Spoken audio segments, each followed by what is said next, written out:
Here we go. Welcome back to the It Bees Like That podcast. As always, I'm your host, Chris. Today, I'm going to talk to you a little bit about drug and alcohol treatment, detoxification, withdrawal symptoms, managing these symptoms, stabilizing, all the stuff. Share a bit with you about my experience with this, with both, with detox and with substance use disorder treatment, both inpatient and outpatient, pros and cons to both, because there are pros and cons to both. All right, and some other thoughts about the whole situation. Starting with detox.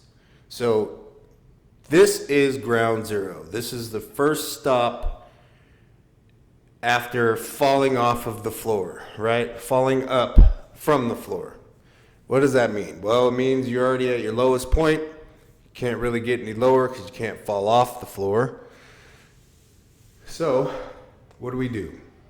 We're going to go to detox. We're going to stabilize. For whatever reason, this is one of the things among many that addicts and alcoholics are fervently and adamantly resistant to.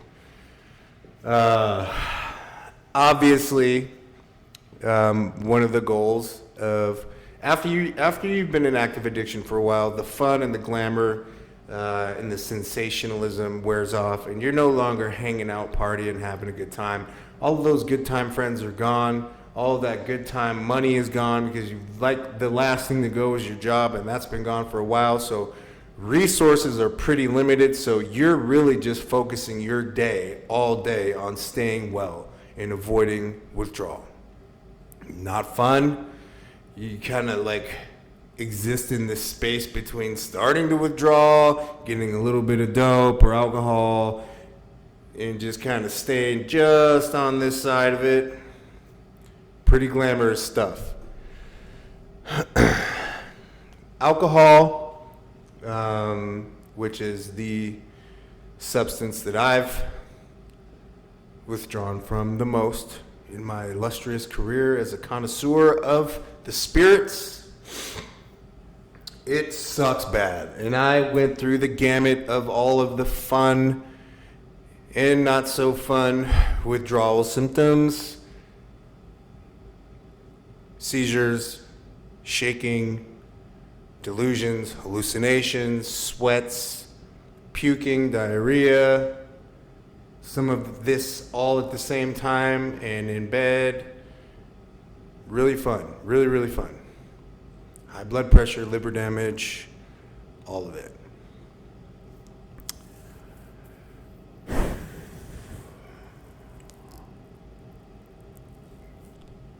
No matter the substance that requires one to stabilize, the worst of it is over in about 4 or 5 days. Yeah. So there's not a very legitimate argument for, the psychology part of it, the mental and emotional part of our connection with addiction and substances. But, we're breaking this thing down in practical terms, and we're just looking at it in steps, in manageable steps. We hit detox, say your drug of choice is alcohol, from the outset. Depending on how high or what the concentration of alcohol is in your blood, you're going to start getting stabilization meds pretty early on. And those will carry you through a lot of the worst of what you're going to go through. When we're talking about opiates, if we're talking about, it doesn't matter. Fentanyl, heroin, throw whatever else you want in the mix there. This is a bit different of an approach, the typical approach anyway, because you're going to want to wait at least 36 hours for all of the existing onboard fentanyl or heroin to discharge from your system. So if you don't, and you start with the more commonly used tools for stabilization from opiates, which would be like Suboxone, Subutex, those are the things that have reached to more readily. If you dig into those too soon, you will set yourself into precipitated withdrawal, which means you're going to go from 0 to 100, homie, real quick. Oh, I've seen that happen to people, and it is not fun for them. It sucks really, really bad. The only upside to that is you just get it out the way.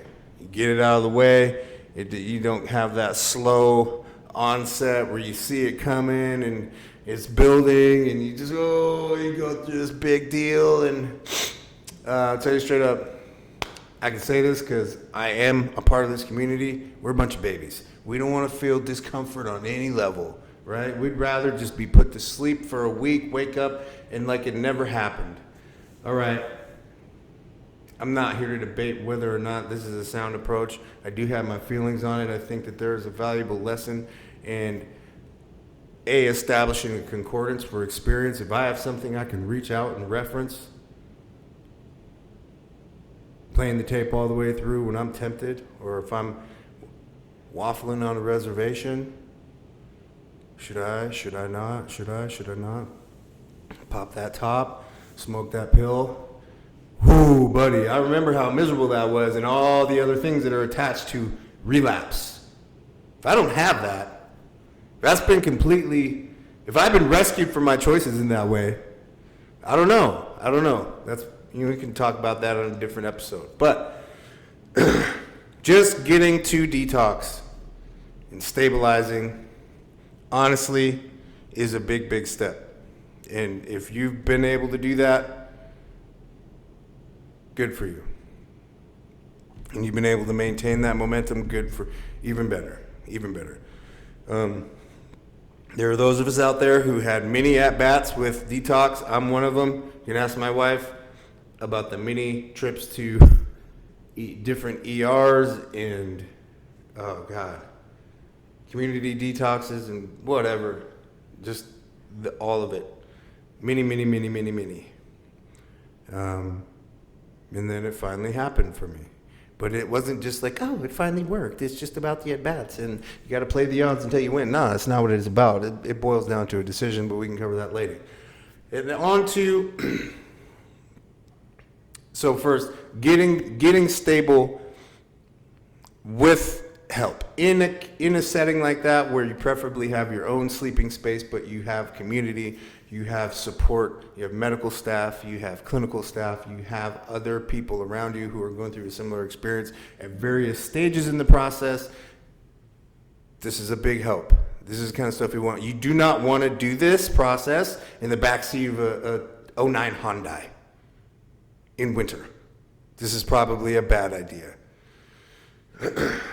I can also attest to this because, it wasn't an 09 Hyundai. I've done that. It's not a good idea. Do not try to detox or stabilize on your own. We almost always get it wrong.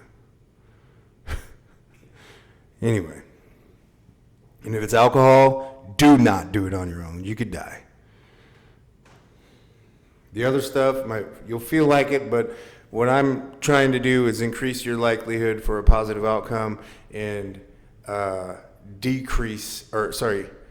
increase the time to relapse or prevent the next relapse, right? So we want to set people up for the best possible outcome moving forward, which in this case is sustained abstinence and manifest recovery from addictions, right? Active addiction. Moving forward to inpatient treatment. As a person who's gone to inpatient treatment, the first one being when I was 15 years old, I have also been of the opinion and voiced it. I'm embarrassed now, and voiced this opinion. Well, why would I go to inpatient again? I've been 5 times. I know the steps. Not going to learn anything new. Now, it doesn't take an incredibly intuitive person or an abnormally apt mind for reason to conclude that logic is flawed, like on a basic and fundamental level, right? Because the first time I went to treatment, I was 15. The second time I went, I was probably 17, 18.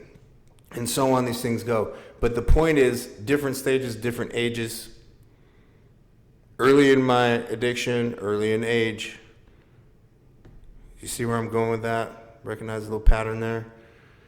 And at the end of it, the peculiar thing is, getting clean this time, I didn't end up in inpatient treatment. Although that was the goal, it didn't end up that way. I spent my first 30 days of recovery alone in a motel room.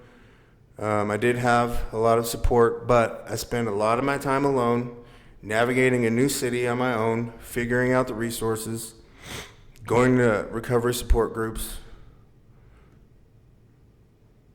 grounding my spirituality, all of the stuff. I was on my own. I had support, yes, but a majority of the time I was on my own. And all of the things that I had to actively do to activate every day, I did that. I put one foot in front of the other. I didn't have anybody holding my hand. I'm not remarkable in such a way that you can say, oh, well, of course you did because X, Y, and Z. No, homie, I had nothing. I was in the same spot as so many people, maybe even lower, maybe not as low as some, but there was nothing unique about my situation. Only unless you're talking about uniquely like marginalized and unfairly maligned in so many ways, it was ridiculous, but it didn't matter because all of that judgment aligned perfectly with the shit that was true about me. Ooh, that's such a sinister way to really beat somebody down, isn't it? But it's smart. So I had to fight all of that stuff, and I didn't have the luxury in that moment to be like, no, I'll cop to this stuff, but not that stuff. No, it's all one big mess. We got to clean this all up. So that was the mission. Anyway, I've said before, and I'm embarrassed, like I said now, to admit that I've been a person who has said, oh, I've been to residential treatment X, Y, Z times. I could run these classes on my own, da-da-da-da-da. Well, if I've learned it all already, then shit, I'm done. Call God, I'm on my way. I've reached perfection spiritually and physically. It's time for me to ascend to a different plane of reality. Get the hell out of here. There's always something else you can learn.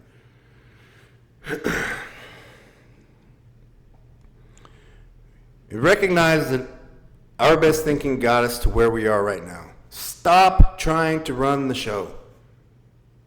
That's something that I had to accept really early in getting clean this time. Stop trying to run the damn show because you screwed it up over and over again to this point. So knock it off. Get out of your own way and try something different. Find men in the program who have what you want. Listen more than you speak.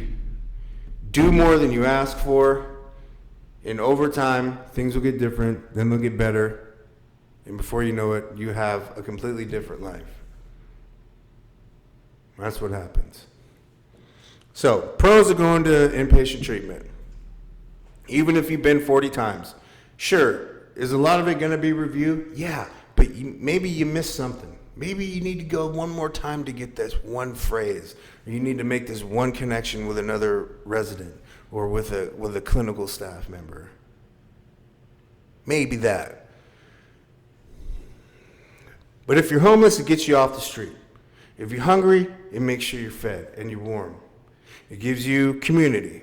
It gives you support. It gives you a foundation in a place that's safe. You don't have to worry about safety, nicotine, food, like I say. a warm bed, all this stuff. The only thing, if you're smart, you'll do this. The only thing you need to focus on while you're there is you. That's it. How badass is that? And considering that we are some of the most desperate and destitute at our lowest, maybe we feel like, and maybe we actually don't deserve another chance, but we're getting one. Man, how great is that? And now take advantage of it. Some cons, right? If they're cons at all, yeah, we all have family or partners, right? And if you're in active addiction with your partner, more likely than not, this is a codependent relationship. You're not going to see him for a while. Will you get to talk to him on the phone? Maybe, maybe not.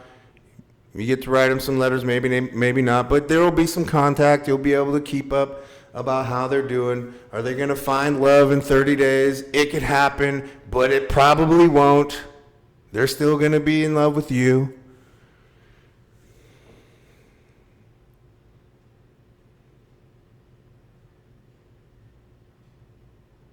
You're not going to have 100% direct control over your environment. I know that's going to throw you for a loop because so far up until this point, you've been ruling the roost at the parking ride, at least underneath the hood of that car that you've been staying in, you know. Listen, man, when it comes to cons about going to treatment, we can come up with a list of them, but we know that they're a bunch of crap. If you're at your bottom, the list of cons in this regard is relatively short. Now, I'm not saying that people need to go to residential inpatient treatment to get clean. Does it help? Yes. Can it help? Absolutely. It'd be a fantastic springboard. Not necessary. Like I said, this wasn't a choice of mine. It just happened to play out this way. I got my first 30 days in a hotel. My wife was in treatment. It bees like that sometimes. It's just the way that the world, or way that my higher power wanted it to break down. So that's how it happened. So, outpatient. This was a part of my story. Again, I came into it, and I came into what I made a conscious decision that no matter what was in front of me, I was going to attack it like it was trying to take me out, because that's how I had to approach my life. I had to have a ridiculously high standard for performance, output, mindset, everything. I had to do that if I was going to be successful. That was my MO, and I've kept a lot of that energy. IOP was a part of my experience, and I had a great experience because I approached it with that attitude. It wasn't the preferred. I honestly had still a bit of a resentment about halfway through IOP that I didn't get to go to inpatient, because that was what I'd planned. That was the plan, but it didn't break down that way. That's neither here nor there. What is that, yeah, you can get whatever you put out or whatever you put into things, but if you think you're going to go from detox to IOP, hey, it's possible. It is possible. I'll say that. It's possible. How likely? I don't know. How likely that is to be a successful route? I don't know. It's possible, though. It's possible. That's one thing I learned, that you can't count everyone or everything out. It's possible. Because I proved a lot of people wrong when I wasn't supposed to.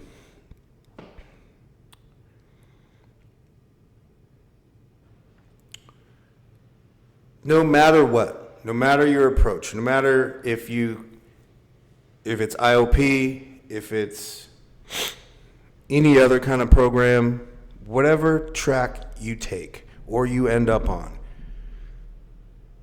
how you approach it in your mind and in your spirit makes all of the difference. If you're just showing up to check a box, and we've all heard this before, but if you just show up and you're just showing up to check a box, not going to get a lot out of it. People can see that. And you're only hurting yourself, because at the end of it, all these other professionals at these agencies, they're going to clock out at their 8 or 10. They're going to go home to their families. You're not. Again, and you're not going to be any closer. Or if you are any closer, if you get there on the outside chance that you do get there, you show up and you check the boxes, but internally you don't make that progress, and you get there, and now you find yourself in a situation where it's you, boss. It is you. You are the one that everyone is looking to be that Gibraltar. You're going to have to be the rock. If you don't have that legitimately locked down and secured, boy, you're asking for trouble. You're asking for trouble. What worked for me, again, I have to come back to this so many times. What worked for me is, even if I resented the hell out of whatever it was in front of me, I was like, screw it. First off, I'm going to knock this out of the park. I'm going to approach this like I have to be the best who's ever done this, right? And no matter how self-aware or developed I am, no matter how much, whatever percentage of this remains to be reviewed for me, whether it's 60 or 100%, doesn't matter. I'm going to approach it like a clean slate, because there's something I can get out of this. Even if that something that I get out of this is just not a headache because of my attitude. That's extreme ownership over your circumstances. Whatever the issue is, it's my problem. Time for me to figure it out, because I have people who are depending on me to be and become the best version of myself to date. This is it. This is it. This is it. I'm just giving you details on my life. And hopefully parts of this, they can influence people who went through or who are going through some of the stuff that I went through right now. But listen, man, I'm definitely not the smartest. I don't read the fastest. I don't run the fastest. I'm not the strongest. I'm not the best at anything. I'm just like pretty average at most everything, man. But what I do really well is I prioritize things that are important in my life. And when it came to change, healing, and growth, like, I understood that if I wanted something different, these are the things that I'm going to have to prioritize. And I'm going to have to prioritize them now and always. And they're going to have to come before anything and everyone. I can't let... Life will stress you out. It stresses me out. I still have bad days. I have more good days than bad. I'm going to tell you that straight up. But listen, coming to peace with so much of the stuff that I struggled with in my life, even if it meant that I just don't deal with it right now. And yeah, I have a couple of things in my life that are like that.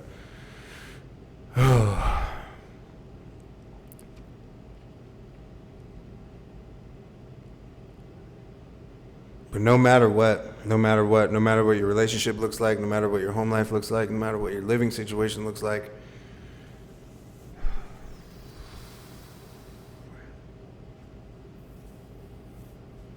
got to make that choice that today is going to be the day. Even if I make mistakes, the goal can be that they become less and less severe over time. That's a legitimate goal.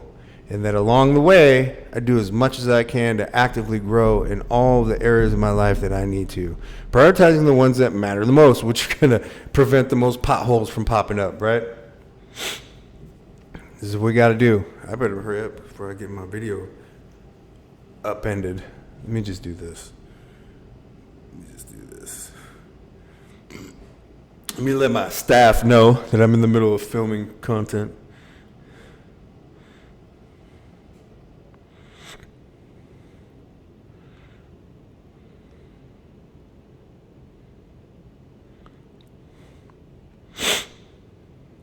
we go. There we go. I'll close with this because I think y'all get the point.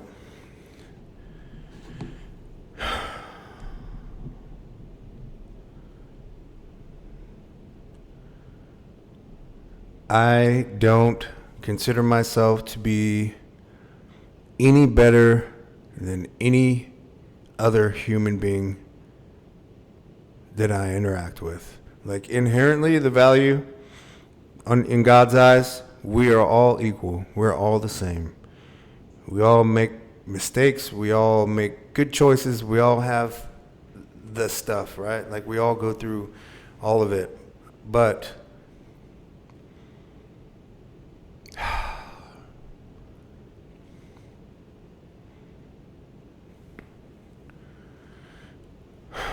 I'm telling y'all, once I realized, and this is one of those things that sounds super cheesy, but is incredibly true. Really empowering for me. Once I realized how much power I had within myself, oh man, that was one of the biggest things. That was the biggest game changer. I didn't have to wait for, I mean, sure, if I didn't know how to do something, I would try my best to get instruction and guidance and learn and stuff like that. But I now don't have to wait to be perfect. I don't have to wait to be a version of myself that's determined by somebody else to start something. I can start practicing being the person that I want to be right now. Whew.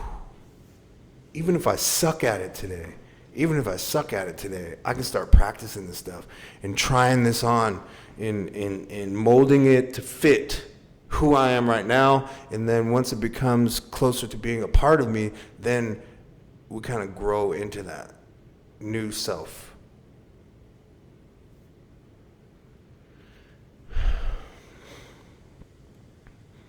But you gotta let certain shit go. And if we're talking about the dope and the booze, listen, man. Here's one thing that I need people to understand. There's not a lot that the addict or alcoholic can do that's going to surprise me, especially when we're just out being ourselves, addicting. You know what I mean? What's remarkable is when I see someone who struggled, who's like me, who like 5 years later is like, yeah, dog, I'm still clean. Fuck. Yes. This is the kind of stuff that makes me happy. This is the kind of stuff that makes me happy. And I don't get worked up in either case, but it makes me happy. If I hear people like, oh yeah, so-and-so got loaded and passed out and peed their pants. Yeah, man. Like, I mean, that's all pretty routine stuff in the life. Like, this is stuff that we go through.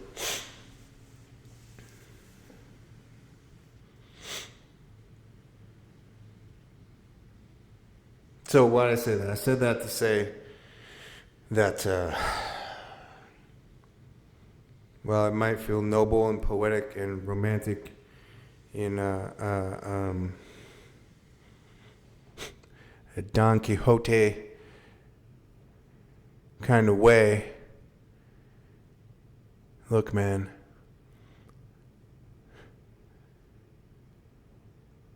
I'll say a prayer for the addict who still suffers, and I will offer support, and I will open doors. I will not gatekeep. I won't hold back information, and I will not hold back energy or resources.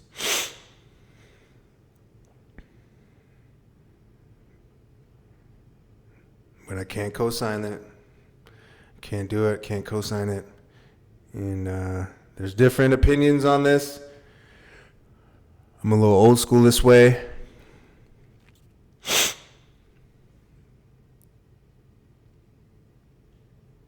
I won't be an audience to people's self-destruction. I just won't do it. I won't do it. But in their journey and along that road to redemption and healing and growth, boy, I will be right there when it comes to fighting, we can put 10 toes down, back to back, and we can sling them against them all. Number, size, doesn't matter. This is metaphorical, of course. You know what I mean? I'll help you kick down doors, and I'll be standing right there. I'll run in with you at the same time. But what I won't do is run in first. This is your journey. I got your back, but I can't have your front. That's you. That's all you. So get up, walk it like you talk it. I'm telling you right now. All right, man, look, if you didn't do it on the way in, do it on the way out, or you're going to miss out on so much of the stuff that we talk about here on the ABs Like That podcast, and you definitely don't want to do that. Peace, y'all.